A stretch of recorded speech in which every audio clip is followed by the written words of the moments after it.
este hecho apuntala la estrategia del gobierno de nuevamente generar la confianza en el bolívar? Bueno, hay algo muy importante y esto siempre lo hemos señalado desde que comenzó el proceso de dolarización masiva de la economía venezolana, y es que la continuidad del bolívar como medio de pago requiere obviamente de una cosa que es fundamental, que es que la inflación baje. Y no solamente que la inflación baje, sino además que el público vislumbre que no va a haber un rebrote, que en el futuro la tasa de inflación no va a repuntar, etcétera, y entonces eso va obviamente apuntalando la confianza en la moneda local, porque y además esto lo hemos visto en otros países, es decir, que de pronto se comienza a sustituir la moneda local por una moneda de mayor poder de compra, sobre todo cuando hay procesos inflacionarios muy abruptos y además con tasas de inflación muy altas, pero en la medida que la inflación comienza a bajar, bien sea por acciones de política o bien sea porque la defensa que naturalmente busca los agentes económicos hacen que la inflación vaya bajando, pues entonces se va recobrando algo de la confianza perdida en la moneda. Ciertamente eso podría estar pasando en Venezuela, que los venezolanos estén utilizando sobre todo para transacciones, no creo que para temas de ahorro o depósito de valor, pero sí para transacciones estén utilizando más bolívares. Entonces, bueno, tiene sentido que siendo una economía donde todavía el cash, el efectivo es importante, el Banco Central pues haya reactivamente sacado estas dos nuevas piezas. Ahora, hubo comentarios por parte de periodistas de La Fuente y personas que señalaban, bueno, la última vez que se amplió o se incorporaron nuevas piezas al cono monetario era en un contexto de alta inflación, y en este momento, para el mes pasado, el Banco Central de Venezuela dio a conocer una variación de índices de precios al consumidor de 0,7%, destacando ellos que era la más baja durante mucho tiempo. Entonces, ¿cómo se puede contextualizar esta emisión? Bueno, el Banco Central no se caracteriza, o el venezolano, ¿no? Me refiero al Banco Central de Venezuela, por haber manejado bien este tema del sistema de pagos en medio de inflación alta. Ustedes recordarán incluso que un tiempo atrás no habían ni siquiera billetes, los cajeros automáticos no funcionaban, no había cash en Venezuela. Bueno, esa época ha quedado un poco atrás, bueno, lo que está haciendo el Banco Central hoy día es como que diciendo, bueno, dado que el billete más alto, que es el billete de 100 bolívares, no alcanza para hacer una transacción. Por ejemplo, tú vas a comprar una maleta y te cuesta $100, ¿verdad? Esa maleta, y quieres pagar en cash, necesitas 37 billetes al tipo de cambio oficial, 37 billetes de 100 bolívares para poder comprar esa maleta, o 74 billetes de 50 bolívares para comprar esa maleta en cash. Bueno, ¿por qué digo que ya es un poco tarde haciendo esto? Porque la crisis de medios de pago que sufrió el país y que el Banco Central atendió muy mal, agilizó, aceleró todos estos medios de pago digitales que tenemos hoy día.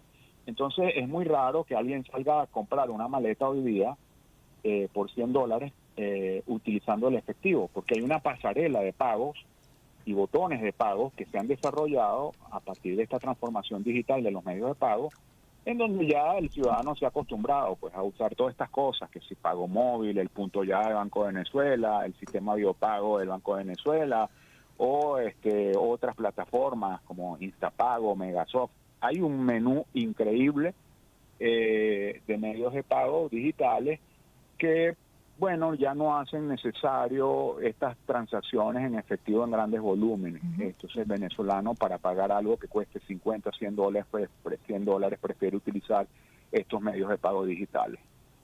Recordemos que estamos entrevistando a Leonardo Vera, economista, presidente de la Academia de Ciencias Económicas de Venezuela. Leonardo, ¿compartes el criterio que la única estrategia que tiene el Banco Central en coordinación con el Ejecutivo Nacional para frenar la inflación es retener el tipo de cambio y quemando reservas? Bueno, yo sobre eso he escrito bastante. Por eso te lo pregunto, pero... Sí, bueno, mira, la estrategia tiene 3 pilares. La estrategia se viene empleando hace ya casi 4 años. Comenzó con el encaje bancario, con esta idea de que si yo le prohíbo a la banca o le impido a la banca dar crédito, entonces ese crédito no se va a convertir en demanda de dólares en el mercado cambiario. La presunción era que los créditos que se estaban dando a particulares, ya sea empresas o personas naturales, se estaban filtrando en el mercado cambiario. Entonces ahí vino ese encaje, 93%, ustedes recuerdan, comenzaron por ahí y después se ha bajado a 73% donde está hoy día, un encaje altísimo, y eso mató al mercado de crédito. Primera medida. Segunda medida fue el congelamiento salarial. El congelamiento salarial, que no es solamente el salario mínimo, es de toda la estructura salarial del sector público está congelada. Si no sube el salario mínimo, no sube tampoco el salario del asistente 2, el asistente 3, el asistente 4, entienden, en esa estructura de nómina del sector público. Ese congelamiento es también tratando de evitar de que el circulante, la liquidez en la economía sea muy grande y por lo tanto eso afecte la demanda de divisa del mercado cambiario. Y bueno, la tercera pata del trípode es la que tú has mencionado, pues tratar de mantener anclado el tipo de cambio, no sin riesgo, porque mientras si la inflación, si tú anclas el tipo de cambio y la inflación cae a cero, maravilloso, pero eso no es lo que ha pasado en Venezuela. Entonces has anclado el tipo de cambio y todavía sigue habiendo inflación remanente, está bajando, pero hemos tenido inflación acumulada y eso va sobrevaluando la tasa de cambio. Y eso es peligroso porque tarde o temprano, bueno, esa no es parte de tu pregunta, pero tarde o temprano esa sobrevaluación del tipo de cambio, la gente sabe que debe corregirse y por lo tanto la gente sabe que en algún momento habrá un ajuste cambiario. Las personas también reaccionaron a esta medida del Banco Central diciendo, bueno, ya con esto sabemos que va a aumentar la inflación. En este sentido, a lo mejor un ligero aumento de la inflación no es necesariamente malo. Algunos economistas han señalado que es la única manera de también dinamizar un poco la economía, porque nada se hace con una inflación que ha bajado tanto, pero que está detenido el sistema, está apagado el comercio de alguna manera, ¿no? Pero está pagado, sí, Inet, concuerdo, pero está pagado porque el poder de compra del venezolano ha quedado muy afectado. Es decir, imagínate tú, estos 1,5 millones de empleados públicos y 5 millones de pensionados que han vivido 3 años con los sueldos o sus ingresos congelados y la inflación subiendo. Entonces el poder de compra pues disminuye y eso afecta obviamente la demanda de productos.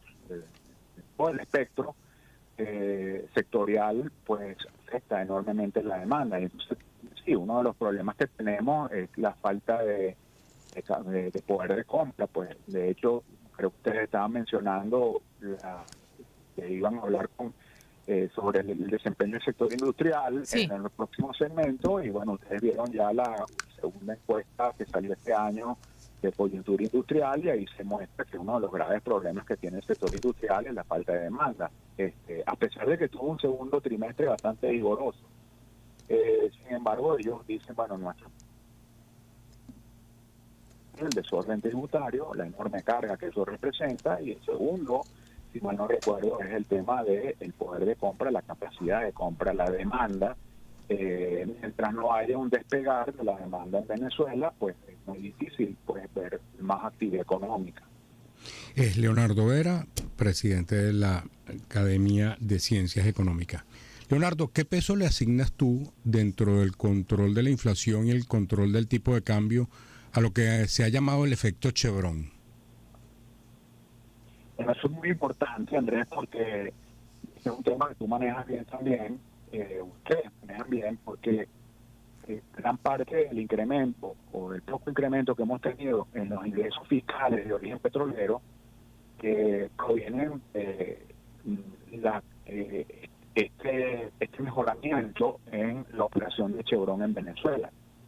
Y sabemos que este mejoramiento se debe, pues obviamente, a una licencia que se dio en el año 2022 y que todavía está vigente. Y Chevron entonces genera dos efectos muy importantes. Uno, al producir más, pues transfiere más recursos al fisco, y no creo que sea mucho más, pero sí es un poco más. Y por otro lado, ayuda a alimentar la oferta de divisas en el mercado cambiario. La desaparición, digamos, de este efecto llamémoslo así, del Chevron. La desaparición de ese efecto, sin duda alguna, tendría secuelas en el mercado cambiario, dado que es un actor muy importante en la oferta de divisas en el país. Cuando hablas de la desaparición, es si eventualmente el gobierno de los Estados Unidos decidiera rescindir la licencia 41 que se renueva mensualmente. No necesariamente. Aquí quiero recordarte el caso de Rosneft. Rosneft tuvo una gran ventaja en algún momento. Rosneft es la empresa rusa que estuvo en Venezuela operando, pero además en el momento en que comenzaron a surgir las sanciones, tuvo la habilidad de convencer a PDVSA que podía hacer la comercialización, por lo tanto facturaba. Y al facturar, lo que hacía era que se cobraba la enorme deuda que PDVSA tenía como socio con esa empresa, con Rosneft, y lo que vimos, la experiencia de Rosneft, es que una vez que cobró toda su deuda, Rosneft cerró las operaciones en Venezuela y se fue. Entonces, ¿qué te quiero decir con esto? Que no necesariamente, ¿verdad?, una suspensión de la licencia significa el cese de las operaciones de una compañía como Chevron o cualquier otra, sino que, bueno, estas compañías, viendo el panorama, si estás en una crisis política y un panorama muy incierto y muy difícil, ellas podrían pensar, bueno, ya cobré, el día que cobre, el último centavo que me den, cierro mis puertas y me voy. No digo que eso es lo que va a pasar, pero no necesariamente tiene que ser una revocación de la licencia. No sé si me explico. Sí, sí. No, perfectamente, Leonardo. Ahora, Leonardo, también dicen que uno de los principales, volviendo a la microeconomía, la del día a día, uno de los principales problemas de la economía actual es lo que tú también has repetido, los bajos salarios, ¿no?